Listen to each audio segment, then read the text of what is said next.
SQL injection.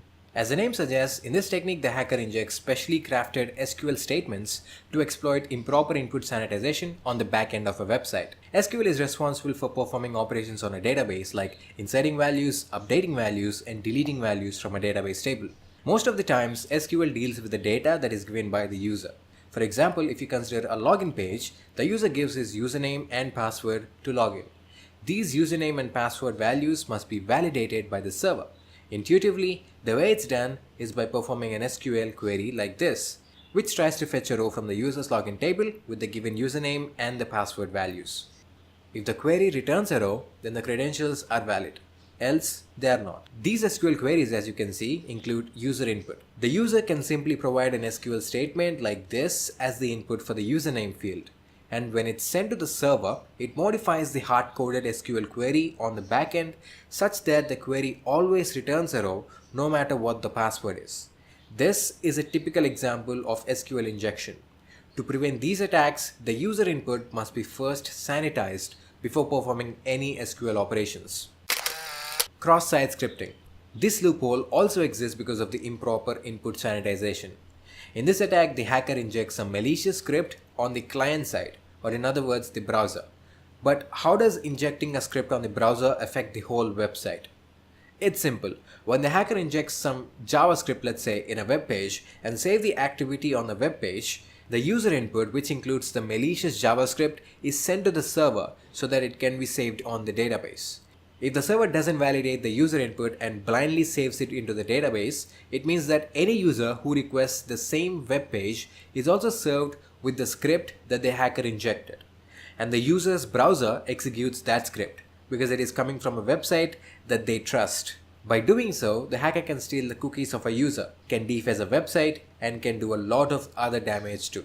For example, let's say this cross-site scripting vulnerability exists on a web page where users can post comments and see others' comments. The hacker can inject a JavaScript like this as a comment, which sends the cookies of a user to the hacker's server. Whenever any user is visiting this web page, the script is automatically executed by their browser, and their cookies are compromised, which can lead to account takeover.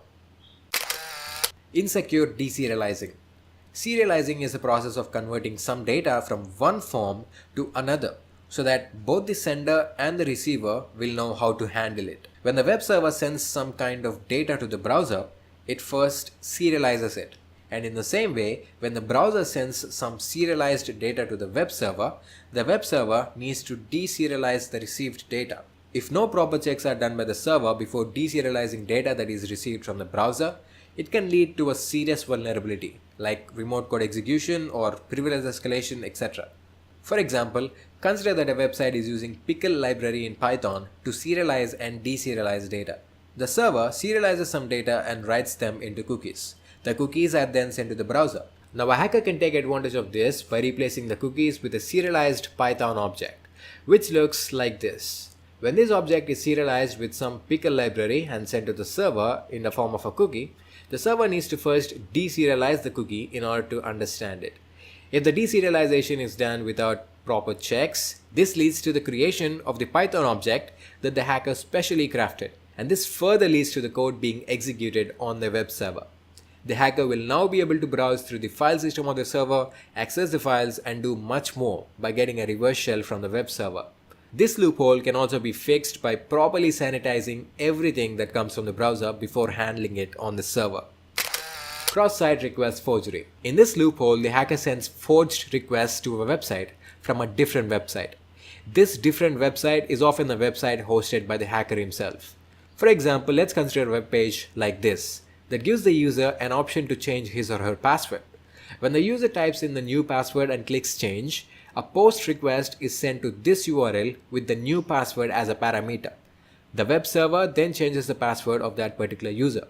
Now, a hacker can create a web page that automatically sends a post request to the same URL on the website, but with a hard-coded password of his choice.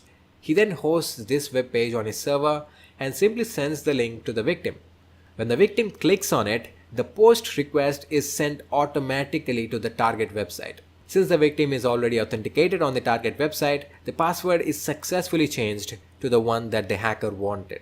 This can be prevented by implementing CSRF tokens. Improper security configuration. Websites are developed by developers. Developers are humans, and humans make mistakes.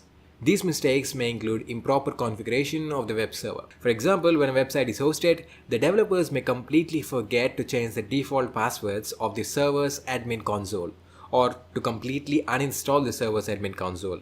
In such a case, a hacker can completely take over the website by using a default password like admin or password or root to just log into the server's admin console.